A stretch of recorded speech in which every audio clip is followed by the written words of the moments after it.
Hello everybody. Welcome to your third lecture. This is 4.3, How Atoms Differ. Again, we're still in chapter 4, the structure of atoms. This is our last section for this chapter. So our aim for today is how do I calculate the average relative mass or the relative atomic mass, I believe. So a key vocabulary for this section has been atomic mass, isotopes mass number, atomic mass unit, and I don't know why atomic mass is there again. I guess it's that important. So atomic number, our review from this week will be atomic number is each element contains a unique positive charge in the nucleus. The number of protons in the nucleus of an atom identifies the element and is known as the atomic number. The atomic number is the number of protons, and the number of protons and because all elements are neutral is going to equal the number of electrons. So here's the example of a key, and this will be the atomic number, but for our periodic table is located at the lower left hand side. So our first example, what is the atomic number of potassium, or K? So our first step is going to locate the atomic. We're locating the atomic number. So we're going to find K in our periodic table. We're going to see that it's 19, and that is our atomic number. So our next question is, let's go back to the slide. What is the atomic number? What element has the, let's go back down. So that's 19. So what element has the atomic number of 23? The first thing we're going to do, we're going to go to our periodic table, locate the bolded number, that is 23. And the answer is going to be the element V, or vanadium. So example number 4 is, what is the number of protons for sulfur? Our first step that we're going to do, we're going to find the atomic number. And again, it's going to be lower at the lower left corner of your periodic table. It's bolded. And so we find that the atomic number is 16. So then second step, the atomic number is the number of protons. So if the atomic number of sulfur S is 16, atomic number equals number of protons. Therefore, the number of protons is 16. So how many electrons are in calcium? Ca. For the first step, we're going to find the atomic number. Again, locate the lower left-hand side of the corner. It's bolded. The second step we're going to do, the number of protons is going to equal the atomic number is going to equal the number of protons. Well, it is the number of protons. Step 3, because this is a neutral atom, the number of protons is going to equal the number of electrons. So calcium, Ca, has the atomic number of 20. Therefore, the number of protons is 20, and the number of electrons is, you guessed it, 20. Question number 6 says, an element has 66 electrons. What element is it? Our first step, because we're going to do backwards from what we did last time, because the atom is neutral, the number of electrons is going to equal the number of protons. And now that we know the number of protons, we know the atomic mass, and the protons is the atomic mass. So first, the number of electrons is 66, therefore the number of protons is 66, and our atomic number is 66, and our element is Dy.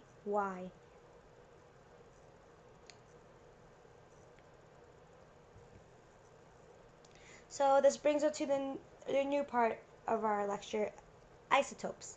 Because all atoms are neutral again, the number of protons is going to equal the number of electrons, but all atoms of a particular element have the same number of protons and electrons in a neutral state, but the number of neutrons can differ. And an atom with the same number of protons but different number of neutrons is called an isotope. So our problem here is like, are 2412 Mg, 2512 Mg, 2612 Mg isotopes, And the answer would be yes, because we see that they all have this 12, which is the bottom number represents the atomic number, and this top number represents mass number.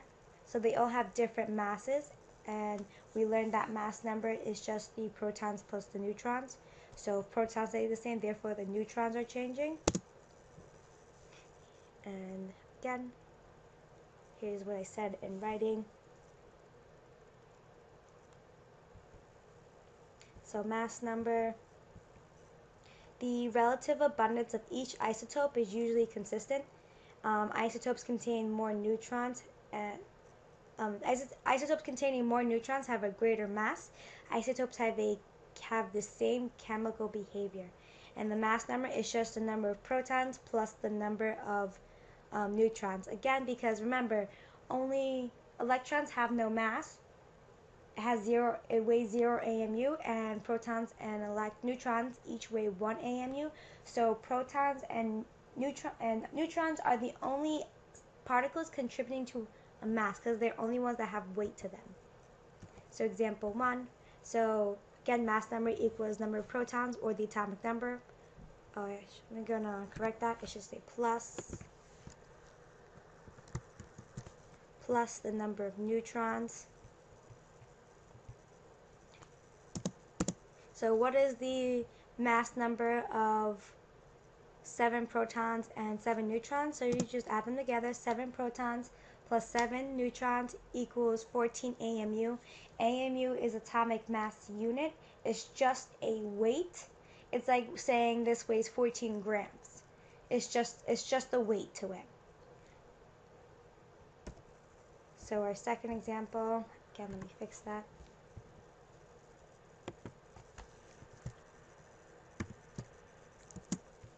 So carbon has a mass of 12. Carbon has a mass of 12. An atomic number of 6. How many neutrons does it have? So what we know is that atomic number is 6 and the mass number is 12. So if we know that the atomic number is 6, therefore the number of protons is 6. So the neutrons is going to equal the mass number minus the number of protons. So neutrons can equal 12 AMU, because that's our mass number, minus 6 AMU, because that's our number of protons. And our neutrons, we're going to be left with 6 AMU. So here's the same problem again. So how did I get that formula? So I did the mass number. This is for people who are more math inclined and prefer it this way. So mass number is going to equal the number of protons plus the number of neutrons. So I just did, so that we got mass number is 12, number of protons is 6, and we're looking for the number of neutrons. So to get this by itself, we're going to minus 6 from both sides, and this will cross out. And we're left with 6 AMU is going to equal the number of neutrons. That's just another way of solving that. So let me just fix these, change them all to pluses.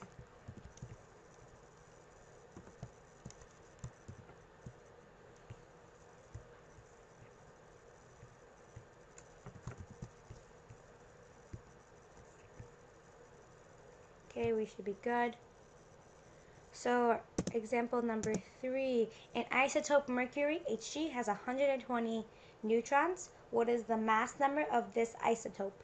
So we know that Hg, again, is just the atomic number, which is 80. We can find that.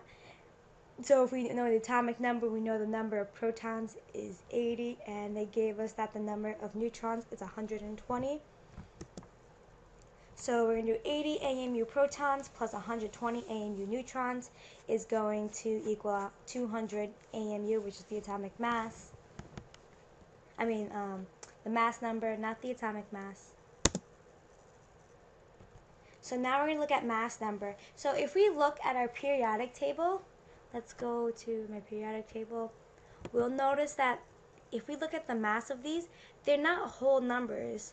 They're like, so beryllium is like 90.0121831, lithium is 6.94, Sodium is 22.9897, and just in generally these long numbers. None of these are whole numbers.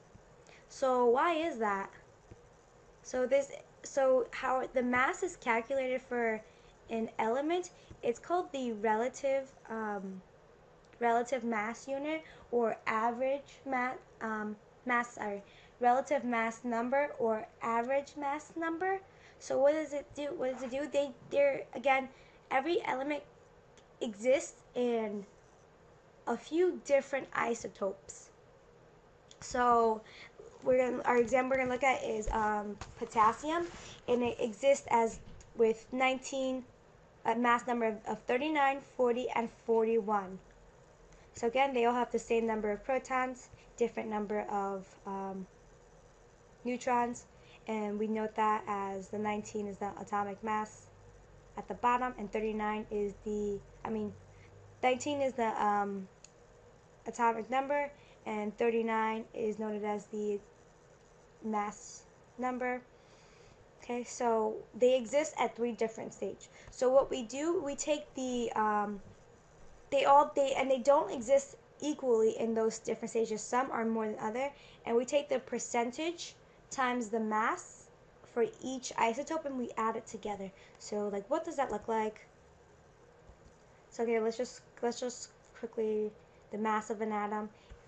How we calculate is 1/12 of the mass of a carbon. And so here's a chart that shows the mass of a subatomic particle. Again, electrons are 0, protons are 1, neutrons are 1.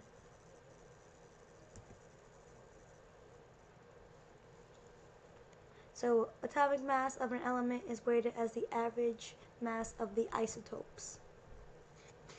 So right here, we're gonna calculate this ourselves, but so we know that the atomic mass for this one, it's 35, and it exists as this isotope 75.78% of the times. So we're gonna calculate that as 75.78 times 35 is going to equal 26, and then the same thing, the 27% is 88.531 AMU. So here's our example. We have bromine has 2 isotopes. So when you see it noted as Br79, that's just telling you the atomic mass. Again, over here is also Br81 is the atomic mass, and they said they both exist in equal amounts. Therefore, Br79 exists 50% of times, and Br81 exists 50% of times. So I note that as the 50% is doing 50 over 100. We do. Sorry guys, I'm going to pause for a second because I'm fixing this transcription.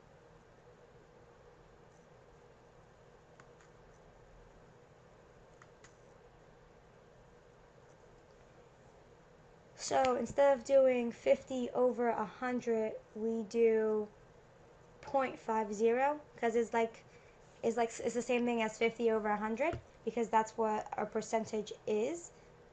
So we're going to do 79, our atomic mass, times 0.50, and that's going to equal to 39.5 AMU, plus 81, which is our mass number, times 0.5, which is 40.5, and we just add the 2 and we get 80 AMU.